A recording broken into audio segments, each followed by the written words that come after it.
वहीं अब बात करते हैं खबरों की। यूपी से बड़ी खबर आपको बता दें, यूपी की सियासत से जुड़ी बड़ी खबर।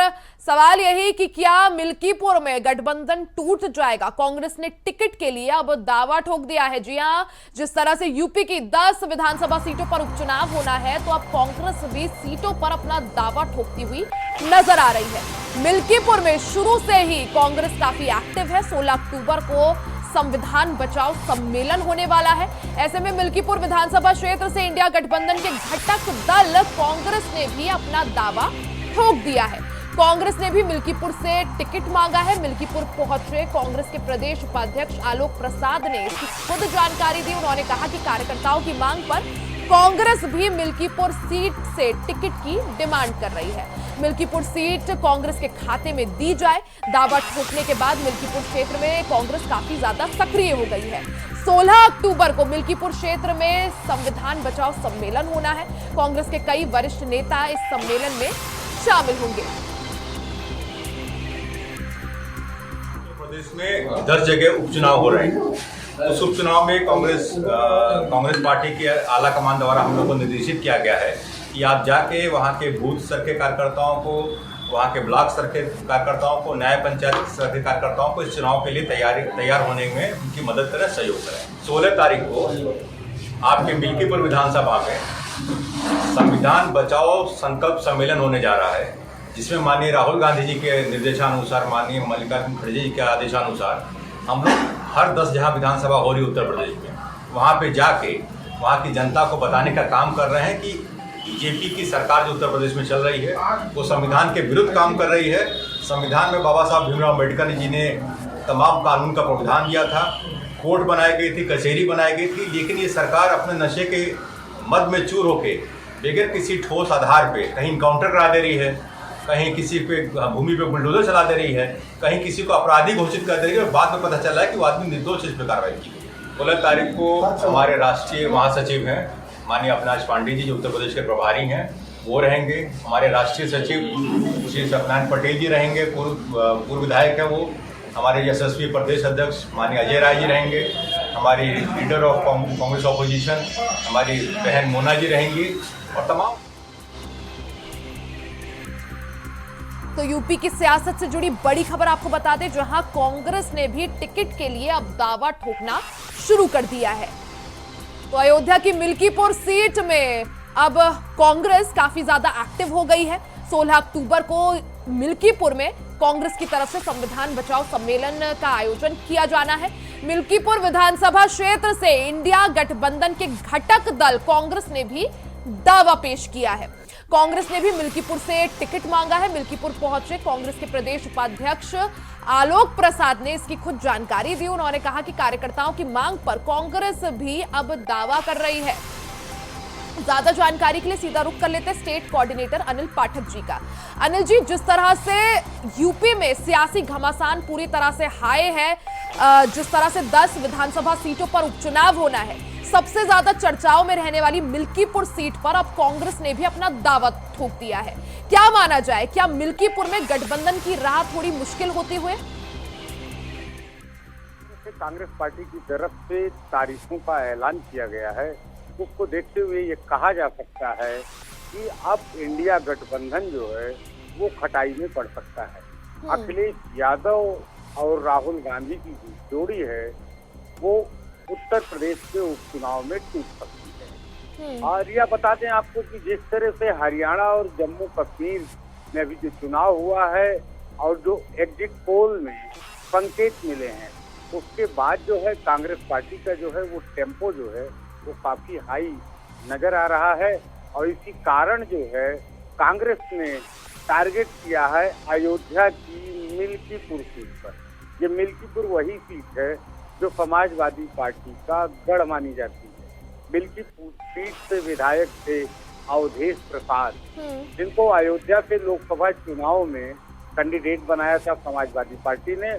और अवधेश प्रसाद ने अयोध्या में भाजपा को हरा करके पूरे देश में संदेश दिया था कि उत्तर प्रदेश में अगर भाजपा को कोई रोक सकता है तो वो है समाजवादी पार्टी। लेकिन अब कांग्रेस जो है अवधेश प्रसाद की जो विधानसभा मिल्कीपुर है उस पर ही अपना दावा ठोक दिया है। और ये एक मैसेज देने की कोशिश की है कांग्रेस ने कि अयोध्या में कांग्रेस भी जो है वो भारतीय जनता पार्टी को रोकने का काम करेगी, अखिलेश यादव नहीं रोक पाएंगे। अब इसको लेकर के 16 तारीख को जो है एक सम्मेलन, संविधान बचाओ सम्मेलन का नाम देते हुए कांग्रेस ने एक कार्यक्रम किया है, लेकिन अंदर खाने में जो चर्चा है ये सम्मेलन नहीं है, एक तरह से चुनावी रैली होने जा रही है कांग्रेस पार्टी की। जिस तरह से जो प्रदेश उपाध्यक्ष हैं उनकी बात सुनिए तो वो ये कहते हुए नजर आ रहे हैं कि राहुल गांधी ने भी हरी झंडी दी है और इस कार्यक्रम में प्रदेश अध्यक्ष अजय राय भी लेंगे हिस्सा और कांग्रेस के राष्ट्रीय महासचिव। बिल्कुल, यानी अनिल जी कांग्रेस पूरे दमखम के साथ 10 की 10 सीटों पर परचम लहराने के मूड में है, लेकिन जैसा आपने भी कहा कि अभी जो मौजूदा स्थिति है कांग्रेस की वो काफी बेहतर स्थिति में है। चाहे हरियाणा देख ले, जम्मू कश्मीर देख ले, देश भर में जो माहौल है कांग्रेस के पक्ष में है। लेकिन यूपी की अगर खासकर बात करूं, जिस तरह से कांग्रेस का जनाधार कम हुआ था, उसके बाद समाजवादी पार्टी कांग्रेस का लोकसभा के वक्त गठबंधन होता है, कांग्रेस को भी उसका फायदा मिलता है लोकसभा चुनाव में। लेकिन इस बात से हम इनकार नहीं कर सकते कि जो फायदा मिला वो कांग्रेस को इसलिए मिला क्योंकि समाजवादी पार्टी साथ थी। अब ऐसे में यूपी में जहां पर कांग्रेस का जनाधार घटा था, इससे पहले 2019 जब हमने चुनाव देखा, उसके बाद 2022 चुनाव देखा, तो यूपी में कांग्रेस के ऐसे तेवर दिखाना क्या कांग्रेस के लिए कितना पक्ष में ये जा सकता है? बेशक कांग्रेस का जो वोटर है वो लौटा है और कांग्रेस का जनाधार बढ़ा है। अगर हम जब लोकसभा चुनाव पे नजर डालते हैं, बेशक समाजवादी पार्टी ने 35 सीटें जीती हैं और कांग्रेस जो है सिर्फ 6 सीटें जीत पाई।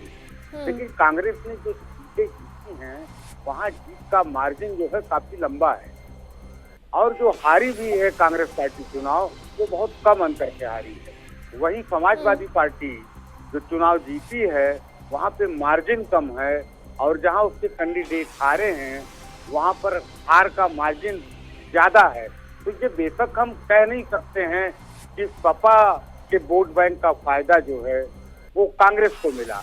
लोकसभा चुनाव है, वो देश का चुनाव है, तो कहीं न कहीं समाजवादी पार्टी को भी कांग्रेस के गठबंधन का फायदा मिला है और कांग्रेस की तरफ से ये दावा किया जाता है कि अगर सपा ने 35 सीटें जीती है तो उसकी बड़ी वजह कांग्रेस पार्टी का गठबंधन है। और इसी दमखम के साथ कांग्रेस जो है अब उत्तर प्रदेश में जो 10 सीटों पर उपचुनाव होने जा रहे हैं उसको लेकर के पूरे दमखम से चुनाव मैदान में उतरने की रणनीति लगभग तय कर चुका है।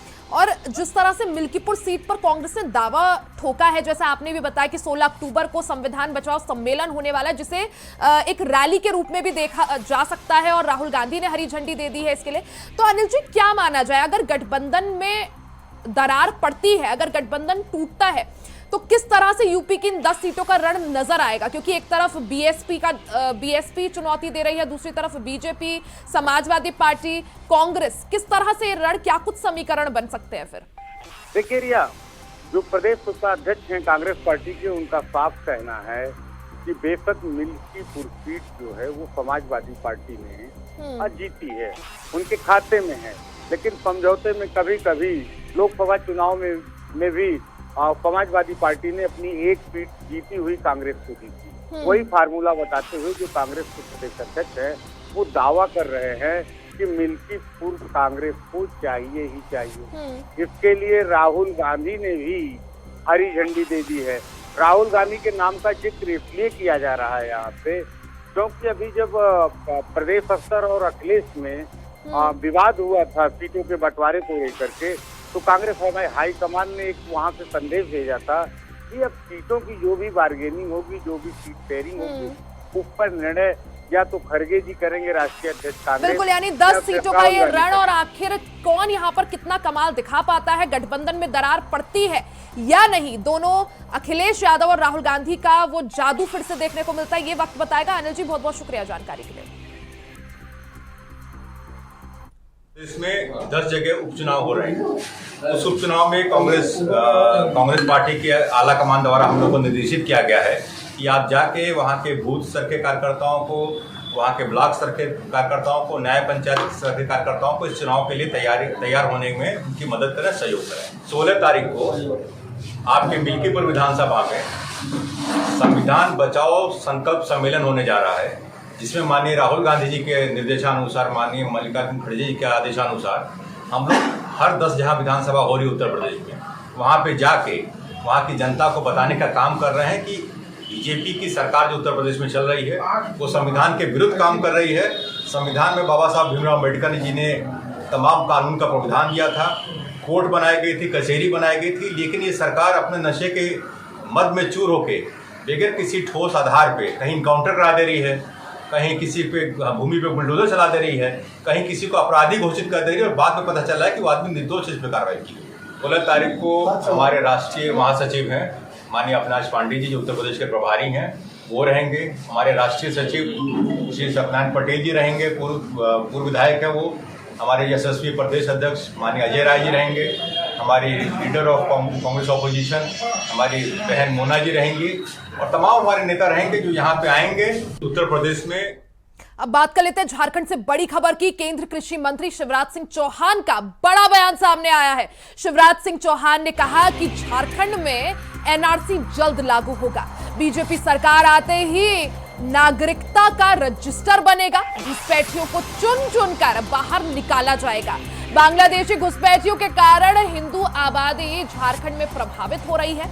तो ये बड़ी खबर आपको बता दें, जहां झारखंड में चुनाव के मद्देनजर केंद्रीय कृषि मंत्री शिवराज सिंह चौहान का बड़ा बयान सामने आया है। उन्होंने दावा किया कि झारखंड में जल्द एनआरसी लागू होगा, यानी बीजेपी की सरकार आते ही नागरिकता का रजिस्टर बनेगा। घुसपैठियों को चुन चुन कर बाहर निकाला जाएगा। बांग्लादेशी घुसपैठियों के कारण हिंदू आबादी प्रभावित हुई है। बता दें कि झारखंड में बांग्लादेशी घुसपैठियों के आने की बात के बाद डेमोग्राफी बदलने की बात भी सामने आई थी। इसका संज्ञान खुद झारखंड हाईकोर्ट ने भी लिया था, जिसके बाद राज्य सरकार से सवाल भी पूछे गए थे। वहीं भारतीय जनता पार्टी आगामी विधानसभा चुनाव के मद्देनजर बांग्लादेशी घुसपैठियों का मुद्दा उठाती रही है। इसी को देखते हुए केंद्र कृषि मंत्री शिवराज सिंह चौहान का भी बड़ा दावा सामने आया है। उन्होंने दावा किया कि झारखंड में जल्द एनआरसी लागू होगा। बीजेपी सरकार के आते ही नागरिकता का रजिस्टर बनाया जाएगा। घुसपैठियों को चुन चुन कर बाहर निकाला जाएगा और बांग्लादेशी घुसपैठियों के कारण जिस तरह से हिंदू आबादी प्रभावित हुई है, एनआरसी आने के बाद उस पर लगाम लगेगा। रजिस्टर हम झारखंड में एनआरसी लागू करेंगे।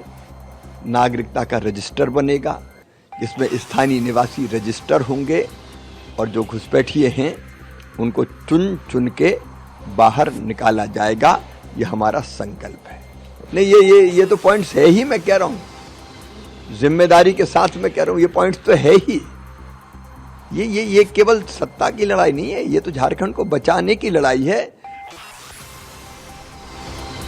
तो झारखंड में साल के अंत से पहले विधानसभा चुनाव है। ऐसे में भारतीय जनता पार्टी और जेएमएम कांग्रेस की जो सरकार है वो आमने सामने नजर आ रहे हैं। इसी दौरान बीजेपी लगातार बांग्लादेशी घुसपैठियों का मुद्दा उठा रही है। इसी कड़ी में शिवराज सिंह चौहान का बड़ा बयान सामने आया, जिसमें उन्होंने कहा कि बीजेपी की सरकार आते ही झारखंड में एनआरसी लागू होगा। ज्यादा जानकारी के लिए सीधा रुख कर लेते हैं संवाददाता अजय कुमार पांडे का।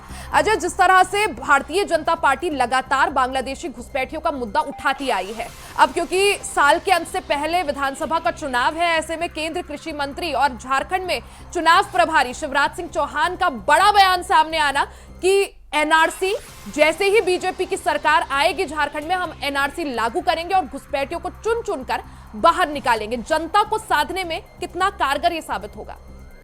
देखिए, बिल्कुल सही है, सही बात है कि जिस प्रकार से विधानसभा चुनाव के पहले ये बात तो तय है कि झारखंड विधानसभा चुनाव में बांग्लादेशी घुसपैठियों का मुद्दा रहेगा।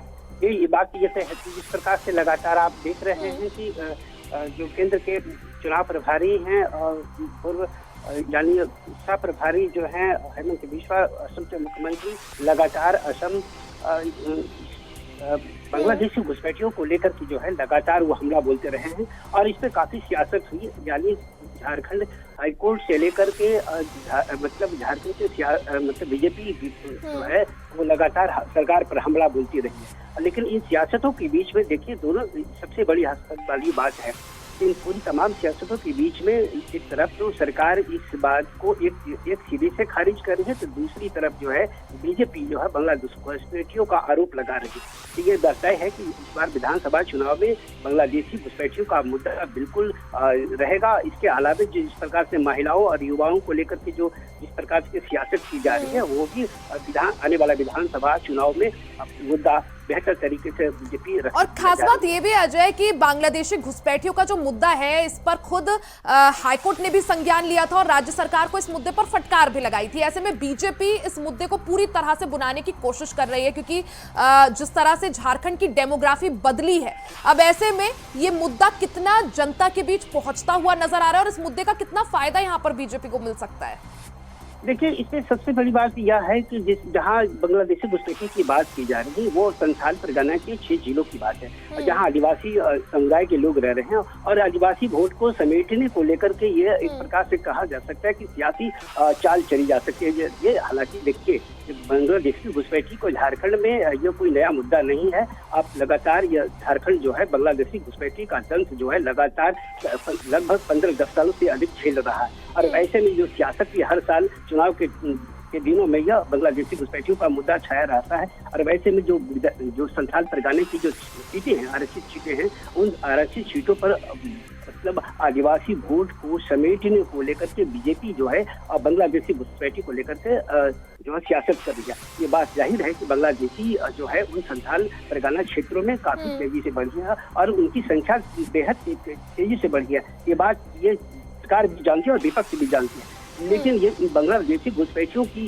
जो प्रवेश है वो कहाँ से आई है? ये अचानक सरकार के साथ साथ ही पिछली सरकार में भी बांग्लादेशी की घुसपैठी हुई है। और हालांकि जैसे बांग्लादेशी इन दोनों जो मुद्दा है वो दोनों सरकारों के बीच में रही है। और ऐसे में जो झारखंड के सियासत विधानसभा चुनाव को लेकर के दोनों जो है पक्ष अपनी बचाव को पक्ष को लेकर के अपनी सियासत बिल्कुल, यानी विधानसभा चुनाव के बीच अब केंद्रीय कृषि मंत्री शिवराज सिंह चौहान का ये बयान सामने आना कि झारखंड में बीजेपी की सरकार आते ही एनआरसी लागू होगा, इसने एक बार फिर से झारखंड की सियासी तपिश को गरमा दिया है। अब हालांकि इस बयान का क्या कुछ असर देखने को मिलता है वो वक्त बताएगा। अजय, बहुत बहुत शुक्रिया आपका जानकारी के लिए। इसी के साथ खबर इंडिया वॉइस में फिलहाल के लिए सिर्फ इतना ही। खबरों का सिलसिला जारी रहेगा, बने रहे हमारे साथ।